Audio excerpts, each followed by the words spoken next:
Hey, what's up YouTube? Just got my TansoWerkz carbon RCF style hood for the Lexus IS 350 in the mail.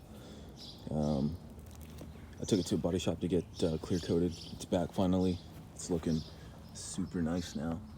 I'm so stoked to get this thing installed. Just want to show what it turned out like. See the vent there in the center.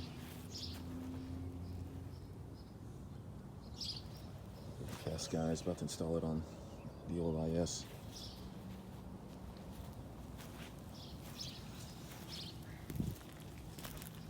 Let's get the underside. Here's what the bottom looks like. I have to drill the holes for the washer nozzles and stuff, but overall it should be a pretty easy install. It's got the holes for the little rubber seal up here, so I get the OEM stuff transferred over from the OEM hood, and yeah,